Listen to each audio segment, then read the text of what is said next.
Hello, Julie here and welcome to my YouTube channel. Today I'm going to be sharing a layout that I've created for the challenge at Mystical Scrapbooks. The challenge for July is 1, 2, 3.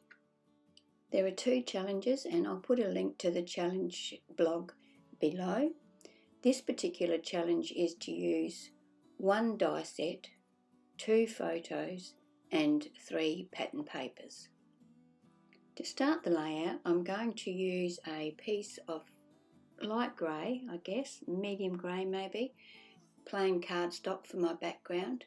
And I've got an assortment of stamps, of both wood-mounted stamps and clear stamps that I'm going to, and they're all stars, and I'm going to just stamp them randomly around my page. I will leave a strip through the middle that's about 3 inches wide because I'm going to put a strip of photos through there.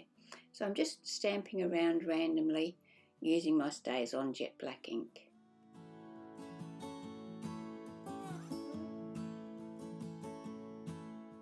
I'm using Uniquely Creative's Choose Your Own Adventure papers for this layout, and I've chosen 4 and I've cut a piece of each 3 1/4 inches by 4 1/4 by 4 inches. So I've used Ready Go, Journey, Authorised Personnel Only. Now with the Journey I've used both sides of that particular pattern paper. Once I've got my pieces cut, I'm using my Papercraft bark ink pad to ink the edges of all of them. So these are going to form the basis of my layout. The 2 photos that I'll be using on this layout are 3 inches square. Now I'm going to use double-sided tape and attach my rectangles to my background. When I attach them, I sort of stagger them. I don't want them in a perfectly straight line. So I've used 3 pattern papers. Actually, I've used both sides of one of them, so I don't know whether that counts as 4 pattern papers, but I'm counting it as 3. I am going to use 2 photos, and now I'm going to use, for my 1 die, I'm going to use this Uniquely Creative Tags, Tops and Tails. I'm going to cut 2 of each size from this Find Your Way pattern paper and ink around the edge of each of those. I've also cut the little white reinforcer rings from the same die. When I'd finished inking around the edges, I used my art glitter glue to attach the little ring reinforcers to the front of the tags. I matted my photos, which I'd trimmed down to 3 inches square, on some black cardstock so they had a very fine black border around them. Then I took everything to my sewing machine and did a small zigzag stitch around everything. I'm going to use white crochet cotton to thread through the eyelets in my tags. I cut a piece about roughly the length that I want, fold it in halves, then thread it through the eyelet hole from the back, and then thread the double pieces back through the loop that produces. I'll use that same procedure to put some crochet cotton through each of the 4 tags.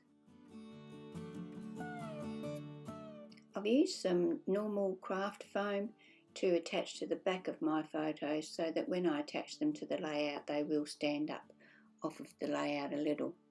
Now I'm going to attach my tags on top of each other with a little bit of glue. And then I'm going to attach them to the layout using that same glue. I tried to position them so they were about even, and now that they're stuck down I'm going to attach my photos on the top of the tags. Once again, I'm not lining them up with a ruler or anything like that, I'm just doing it by eye, and if they're slightly off I'm not too worried.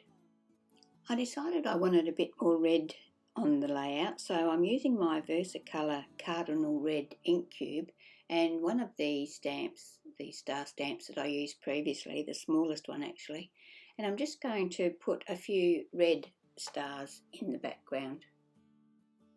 To create my title, I used the same Find Your Way paper that I used to create the tags and my scan and cut, and I cut the title for my page. The photos are from Sports Day, so the title is just simply Sports Day.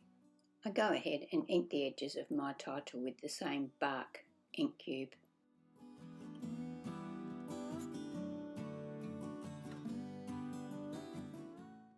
I then use my art glitter glue and my reverse tweezers to attach my title to my page.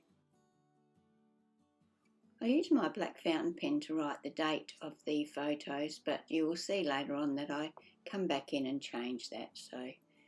But I've left this footage in just so you can see later on how come there's writing down the bottom. Originally I'd planned to finish my layout here, but it didn't look finished to me, so I went to the paper called The Story and cut out several of the little elements that are on that sheet, inked around the edges of them, and then attached them to my page. And you can see this is where I attached a label over the top of that handwritten date that I put on there earlier. Once I had them all stuck down, I wrote my date in the same place that it was before using my fountain pen, and that completes my layout for today. Don't forget there'll be a link down below for the challenge over at Mystical Scrapbooks for July. There are 2 challenges there. This is only one of them, so check that out. Thank you for being here with me today, and I hope you can join me for my next video.